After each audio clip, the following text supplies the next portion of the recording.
back this time. As you exhale, walk your hands forward and fold over. Just laughing at me.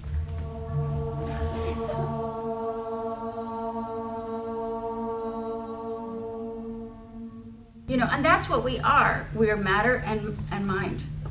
You know, so this is a very interesting thing to be a human being, you know, because we have matter and we have mind, and they are in play all the time. I think this is why vinyasa is so interesting to me, vinyasa yoga, which I describe as a process of arising, abiding, and dissolving. And so when we practice our yoga, it's not just about the pose, but it's about moving into the pose, experiencing it, and experiencing how we move out of it and how we come into the next pose. And we could say pose, or we could say moment, or we could say weekend, or we could say relationship. You know, it really applies to everything. Place your right hand on your ribs. Just feel your lovely ribs.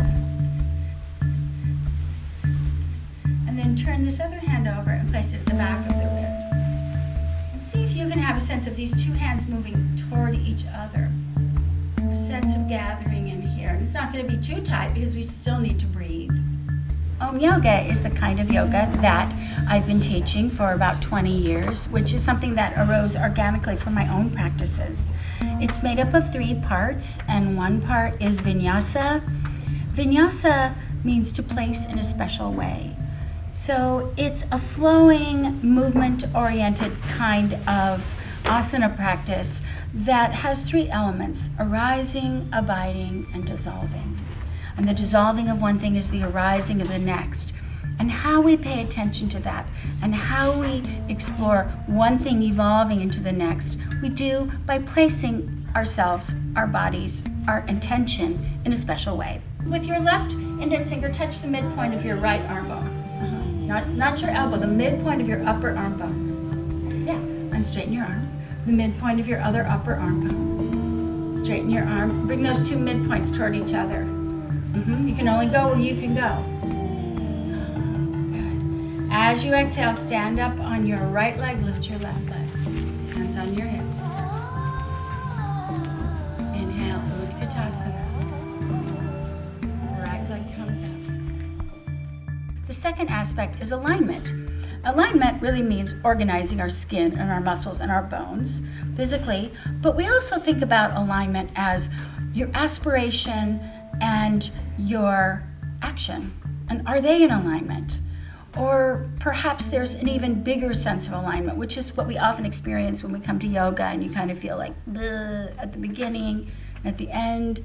You feel kind of integrated, feel organized, feel in alignment with yourself, feel in alignment with your world.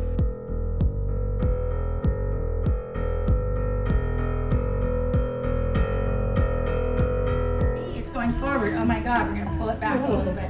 Then she'll be able to twist even more. Okay, so the 2 sitting bones are reaching straight back, right? And then she will lift her right heel. Yeah, And she keeps it connected. No one's looking. No. And stand all the way up. Yeah. When no one's looking, she can do it better. Yeah, and this thigh is going to move back to keep her standing. Yeah. And then the connection stays as she comes down. Rewinds. Nice save. That was really good. Okay, thank you. It's all about the save, right? Thank you. The third aspect of Om Yoga are the Buddhist meditation methods of mindfulness and compassion. Mindfulness is already seen in the alignment and in placing in a special way. But we approach all of this with a ground of fundamental friendliness.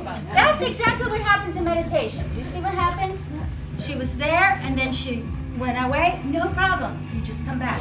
That's the practice, coming back. Doesn't mean you have to be perfect. It means you remember and you come back. Beautiful.